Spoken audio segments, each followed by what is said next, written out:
Então, vou trazer aqui alguns pontos para a gente começar a falar sobre essa questão de relacionamentos, né? Já que a gente vai entrar nesse mês de junho, tem Dia dos Namorados, né? Algumas pessoas preferem nem pensar sobre isso, por quê? Porque mecanismo de defesa, né? A gente prefere nem lembrar que está chegando isso, que é para não ter que encarar, né? Tudo que essa data traz junto, né? É um dia de celebrar o amor. Questão bem sistêmica hoje para a gente falar aqui no quesito relacionamento, principalmente do relacionamento afetivo, que é a compensação. O que seria compensação dentro de um olhar sistêmico? Eu vou dar um exemplo para vocês falando da mulher. Então, a mulher, ela vive esse mundo fantasioso, né? Em que ela imagina aquele príncipe encantado chegando no cavalo branco. Por mais, né, a gente sabe que hoje tem muito, ai, não acredito mais nisso, não sei o quê, mas de repente que a mulher se vê apaixonada, e aí ela lá no fundinho, ela começa a pensar no casamento, aquele romantismo, aquela coisa, e mesmo que a gente não se autorize a falar sobre isso, isso é uma realidade, porque é uma realidade do feminino, né? Então, casou, ou esse relacionamento foi para um outro nível, mudou de nível, né? Ou seja, teoricamente, né, no inconsciente da mulher, o plano dela deu certo, né? Falando de mulher, mas acredite, homem também acontece isso.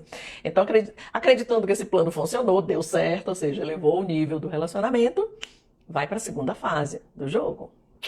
Aí, nessa hora, é que a mulher começa, dando o exemplo da de mulher, né, no caso. Aí é que a mulher começa a pensar assim, agora essa é a minha fonte de amor. E aí tudo aquilo que faltou da sua infância, tudo que faltou no seu clã, tudo que faltou para todas as suas ancestrais, ela vai pegar, puxar essa lista, assim, essa relação, assim, essa conta sem fim, e vai apresentar para o jovem que a assumiu. Tudo que faltou para ela na infância, na ancestralidade, ela vai cobrar desse jovem. E óbvio, minha gente, estou falando aqui do nível inconsciente, né? Lógico que você vai escutar e vai dizer, não, eu não faço isso. Todas fazem. Todas fazem. A não ser que você já tenha curado isso conscientemente, você já tenha visto isso acontecer e você já tenha ido curar. Se não, você faz. E é pior, se você diz que não, é porque você faz totalmente inconsciente. Então essa compensação chega perto de uma expiação. Outro fator bem interessante para a gente falar, né, quando a gente comenta de relacionamento dentro da linha sistêmica é infantilidade, né? Quando a mulher casa, eu sempre vou usar o exemplo aqui de mulher porque fica mais fácil você sintetizar, mas eu já falei, né? Os homens também, né, passam por isso. Mas a mulher, vamos lá, quando ela casa, ou quando esse relacionamento chega no nível em que ela se sente muito segura ali dentro, muito estável, ela volta a ser criança. E aí ela começa a querer a nutrição, né? Que faltou na sua infância, né? Que não, seus pais não conseguiram suprir, ou que ela entendeu que não foi suprida, né? Quando ela se sente muito segura, muito estável nesse relacionamento, a libido dela, ó, despenca. Por quê? Porque criança não tem libido, né, minha gente? Então, a libido é uma propriedade dos adultos, falando da libido sexual, isso é uma propriedade de adultos, né? Quando a gente vai para esse lugar infantil, dessa busca de nutrição, ali nesse lugar não tem libido. Então a mulher começa a se desinteressar pelo sexo e começa a se nutrir neste relacionamento querendo afeto e muitas vezes vem o apego. Né? Ela cria uma simbiose ali. Então, na proporção em que a libido cai, o afeto e o apego aumentam. E a libido, aqui eu tô falando de libido sexual, né? Porque nós estamos falando de casais, né? Duas pessoas se relacionando afetivamente. Então, dentro dessa relação convencional, afetiva entre duas pessoas, a baixa da libido, ela é disfarçada pelos preparativos do casamento, pela desculpa de que tá muito ocupado, de que tá cansado, de que tá trabalhando muito, de que tá se preparando para as férias, tá se preparando para lua de mel, tá se preparando para a gravidez, tá se preparando para o puerpério, ou seja, qualquer demanda do crescimento dessa relação é desculpa para essa libido, né, ser barrada ali, né? Ou seja, o contato mais sexual, mais profundo ser barrado, e ele é usado normalmente, essa desculpa, né, dos preparativos, né, das fases em que a relação vem vivendo. A libido sexual, ela dentro desse relacionamento, quando ele está nesse ponto de compensação, sempre há uma mentira, né, que encobre isso, né? Então, a mulher, principalmente mulher nós, do sexo feminino, começamos a usar um artifício, uma artimanha muito comum das mulheres, o fingimento. Então a gente começa a fingir. E aí a mulher, ela até aprende essa dança do acasalamento, né? Ela sabe que vai ali, aperta um botão, 2, 3, faz isso, aquilo outro, mão naquilo, na mão, e bababá. Uf, tem uma explosão ali, né? Tem uma descarga energética ali. Mas, né? Ter essa descarga elétrica, né? Que é o famoso gozar, ter o orgasmo ali. Isso é uma coisa. Se entregar em nível de alma, né? Se permitir criar um vínculo, realmente se abrir para receber esse homem, né? Falando de uma mulher, de um casal heterossexual, se entregar de fato a nível de alma, é outra coisa. Um orgasmo verdadeiro, né? Ele só ocorre quando uma relação está no nível em que ambos se sintam muito ambientados, muito acolhidos, muito seguros, né? Esse lugar tem que proporcionar para que a nossa alma coloque para fora todas as dores dela, né? Para que a alma solte essas manifestações de medo que ela tem, de que ela acumulou uma vida inteira e às vezes gerações inteiras. Então, se a mulher não tiver com esse nível de segurança, com esse nível de conforto e de acolhimento, o orgasmo não vai acontecer. Por que não acontece? Porque a mulher tem medo. Medo do quê? Ela tem medo de manifestar quem ela realmente é. Ela tem medo de deixar as pessoas conhecerem sua vulnerabilidade. Ela tem medo de mostrar o quanto ela quer, o quanto ela precisa ser amada, o quanto ela deseja ser aceita. E aí, né, é o que a gente chama do feminino ferido, né? Porque a mulher não sente que sente, ela não se permite sentir que sente, né? E ela nem dá ao outro essa permissão de acessar esse sentir dela, né? Isso é o feminino ferido, né? E para curar esse feminino ferido, ele é muito massacrado, né? A gente carrega aí por gerações e gerações essas dores, né? A falta de acolhimento, essa falta de segurança. A mulher sozinha, historicamente, tem que se defender os filhos, etc., enquanto os homens vão para a guerra. Enfim, a gente sabe de toda a história da colonização do começo do Brasil, etc. e tal, o quanto, né, houve de violência, etc. e tal. Então a gente sabe, tudo isso nos constitui, né? A gente vem daí, essa história está no nosso inconsciente coletivo, está também no nosso DNA, né? Então, é muito complicado para a mulher, veja bem que não é uma fantasia, não é uma tese, né? É um fato, é muito difícil para a mulher se sentir à vontade, confortável, segura nesse lugar. E é mais difícil ainda para ela admitir, né, que ela tem medo de não ser aceita, de não ser amada, né? Ela tem principalmente muito medo de sentir que não é acolhida, que não é amada, que não está segura. Então, essas são as grandes defesas, né, que nós mulheres carregamos, né? A mulher, geralmente, ela não sabe que ela está emaranhada, né? Ela simplesmente entra nessa fase de defesa, ela nem conhece essa verdade tão profunda nela, né? Essa é uma das propostas, né, dessa semana, desse pacote, né, pra gente tratar isso, exatamente a gente curar esse lugar, essa ferida muito profunda, que é por isso que os relacionamentos tendem a não irem muito longe, porque a mulher, ela é o esteio de uma relação. A estrutura emocional é da mulher. Quem deveria segurar na mão do homem e levar para esse lugar maduro, né, para essa relação saudável, etc., é a mulher. Né? Se a mulher não tem condições, né, de fazer isso, essa relação não vai se desenvolver nesse nível. E aí a gente vê o que está acontecendo ultimamente, né, com os relacionamentos, né, o nível de superficialidade, de sofrimento, de dores, né, um tempo muito curto, né, eles não se alongam, não se esticam, exatamente por essas questões. A gente nem conhece o nosso feminino, de fato, né, porque a gente tem um medo de abrir essa porta e entrar lá. Né? E se a gente não tem esse acesso, como que o relacionamento vai acontecer? Porque um relacionamento só acontece entre um feminino e um masculino. Se esse feminino a gente não conhece, a gente não acessa, a gente não está seguro, a gente não se permite sentir, né? Não deixa nem de existir, como que uma relação vai ser desenvolvida se esta é a base? Se a gente não se permite, né, conhecer e viver esse feminino, a gente também não conhece a nossa sexualidade. Não é? E a maioria das relações hoje é no nível muito superficial, é um com um com outro, exatamente para não aprofundar, para não criar vínculos, né? Então é um processo de fuga, né, muito comum. Então, essa estratégia aí, né, ela funciona muito bem, né? Ela funciona muito bem para você se manter ali na superficialidade, né? E não é que a gente não saiba qual botão apertar, que eu já falei, não é que a gente não saiba o manuseio ali dos corpos. Isso a gente sabe muito bem, né? Todo mundo sabe, é muito fácil de aprender, né?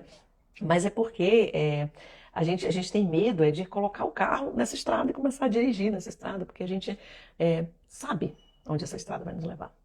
E para a gente dirigir por essa estrada com confiança, a gente ter essa coragem, né, enfrentar esse medo aí, a gente precisa confiar profundamente no masculino, no homem que está com a gente, no caso das mulheres, né, enfim, heterossexuais. Esse homem, ele é que vai me conduzir. Ele vai me conduzir, né, para que esse meu medo não me impeça de percorrer essa estrada de cura. Então, olha como é uma dança aí das cadeiras, né? Porque se a mulher não tem esse preparo, se ela não consegue ter esse manejo, né, emocional, essa relação não se aprofunda. Se ela não se aprofunda, a mulher não se sente confiante o suficiente para dar ao homem essa permissão de conduzi-la. E se ela não dá essa permissão e o homem não está nesse lugar, essa condução não acontece, logo essa cura também não acontece, entendeu? Então é uma bolinha de neve, né? Porque ó, o nosso desejo mais profundo da nossa alma, né? Toda a performance, né? Esse fingimento, né? Esse teatro que é criado, né? É, isso tudo é exatamente o que eu falei, é uma fuga, né? Porque na verdade o que a mulher quer é o feijão com arroz.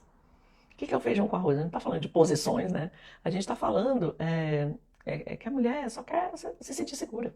Ela só quer aconchego, ela só quer colo, ela só quer um parceiro que dê a ela essa segurança, aconchego, esse colo, para que ela consiga ter a coragem, né, de se aprofundar e chegar nessa pureza de alma, né? Se abrir para esse nível de alma, né? E assim curar esse feminino, né? Porque a cura do feminino está em ser conduzida nessa dança. Então a mulher sozinha, ela não consegue. Ela não consegue ir. Ela precisa desse masculino para guiá-la, né? Esse acasalamento, ele é uma dança, né? É uma caça. A gente vê no reino animal como é que acontece, né? Quando a gente está nesse lugar, a gente está no primeiro degrau da pirâmide de Maslow, não é diferente. Não é diferente. Só que depois que a gente sobe o segundo, um terceiro degrau, a gente quer essa estrutura emocional, né? Todo esse manejo emocional. E aí a gente começa a lidar com essas condições aí, né? Porque num relacionamento saudável, né, o homem acessa a sua masculinidade quando ele conduz uma mulher. E a mulher acessa a sua feminilidade, né, mais poderosa, quando ela se permite ser conduzida. Então, quais são os propósitos, né, de feminino e masculino? Do feminino ele é o gerar, né, gestar, e o do masculino é a manifestação. O masculino manifesta a vida. A mulher gesta a vida, né? Nenhuma das duas fases é possível sozinha, né? A gente precisa de um para o outro para que essa vida se origine, né? Se eu estou muito para fora, que nem você ouve muitas mulheres falar, eu estou muito yang, eu sou muito masculina. Na verdade, a gente não está despolarizada, a gente está desequilibrada, é diferente, né? A gente está exatamente manifestando o que há no feminino. Tudo isso que você vê, toda vez que você se intitula aí yang, forte, poderosa, decidida, blá, blá, blá, heroína, etc e tal, na verdade você só está mostrando. Isso aí é um pano a cortina de frente de você mostrar como é que está seu feminino. Tá doído, tá ferido, tá raivoso, tá revoltado, tá com a espada na mão, tá lutando. É assim que tá seu feminino. Fragilizado, né? No extremo, exatamente o oposto do que você está tentando mostrar. Então, esse manifesto, né, por pura inconsciência e ignorância do que eu estou gerando. Então, assim, o feminino e o masculino são polaridades, né? Eles são os dois extremos. Os dois extremos sempre se tocam. Né? Se você está de leis herméticas, os extremos se tocam. Quanto mais para um extremo você vai, mais esse aqui tem força igual, né? Esses dois se tocam. Então, esse feminino está muito, muito machucado, né? Quando a gente está nessa raiva, nesse muito para fora, né? Querendo vencer na vida, competindo com os homens, competindo com as outras mulheres e, enfim, né? E como é que a cura chega? A cura chegará quando você se sentir tão segura, mas tão segura, que você irá confiar. Mas confiar assim num nível de se permitir ser guiada, de se permitir ser acessada, né, por um homem, e ele vai te conduzir, você vai abrir dentro de você um lugar para esse homem entrar. Né? E por que precisa dessa segurança, desse aconchego, de tudo isso, né? De você estar muito vinculada e segura nesse lugar para se deixar ser conduzida? Porque esse é um lugar que nem você conhece. Então imagina você estar dando acesso para uma pessoa entrar ali em um lugar que você desconhece. A única coisa que você faz é proteger aquilo com unhas e dentes e você sabe que é um lugar que está profundamente ferido e machucado. Então, né? Os homens, eles são educados pelas mães, mulheres. Eles são cuidados e preparados por mulheres. Então a gente tem tanta essa guerra dos sexos aí, né? E na verdade não adianta a gente competir nesse mundo. A gente pode mudar tudo isso criando nossos filhos de uma maneira diferente. Né? Então assim, imagina a confusão mental que essas crianças, homens, crescem, né? Porque eles são preparados por uma mulher e depois eles não sabem lidar com uma mulher. Essa harmonia, o dentro rege fora, né? Então, essa harmonia, quanto mais a gente acessa esses lugares, quanto mais o feminino vai se curando, quanto mais se sentir é permitido, né? Esse lugar de estabilidade interna vai sendo acessado, mais você reflete isso fora.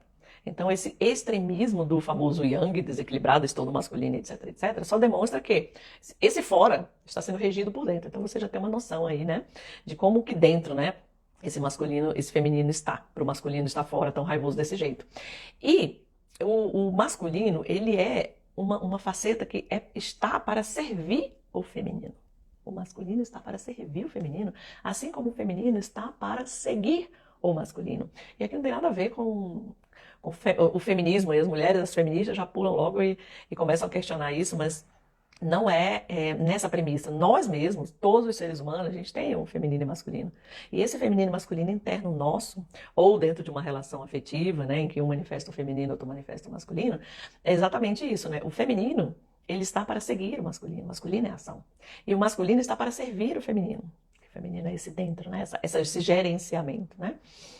O que eu queria trazer para vocês aqui era essa noção, né, de onde que a gente precisa começar a trabalhar para você que quer ter um relacionamento, para você que não entende por que seus relacionamentos começam, alguns poucos meses depois já começa a ladeira abaixo, por que você não se sente confortável dentro de uma relação, por que é tão complexo, né, esse assunto amoroso, esse envolvimento, por que você se sente tão insegura, né, desse espaço, por que as relações começam a estabelecer aquele joguinho, por que você precisa do joguinho, né? Então, tudo isso é simplesmente falta de cura, né? Isso é só um desequilíbrio, né? É só um adoecimento profundo que nós estamos. Então a gente precisa olhar para isso. A sistêmica trabalha muito harmonicamente, muito lindamente nesse lado. Então a proposta aqui é a gente curar tudo isso. Porque jamais, jamais uma relação vai ser sólida se essa cura, se lá dentro estiver sangrando, né? Não vai acontecer nada aqui fora. A não ser mais dor e sofrimento. Está doendo dentro, dentro rege fora. Se está doendo dentro, vai doer fora, vai machucar. Qualquer coisa que você tente fazer fora vai te fazer sofrer. Então, o meu convite para você é esse. Vamos curar esse interno, né? Vamos começar a suturar todas essas feridas, né? Esses lugares, né, que a gente protege tanto, né? Porque estão muito sensibilizados, estão muito fragilizados. A gente começa a curar tudo isso. E uma vez que essa cura começa, né, a se estabelecer, aí você vai observando como fora as coisas vão ficando mais leves, suaves, harmônicas, né? E esse peso da dor, do sofrimento, da competição, né? Isso vai diminuindo e vai diminuindo, até que chega uma hora que acaba, quando você está nesse ponto, né, de confiança, de condução e principalmente de cura.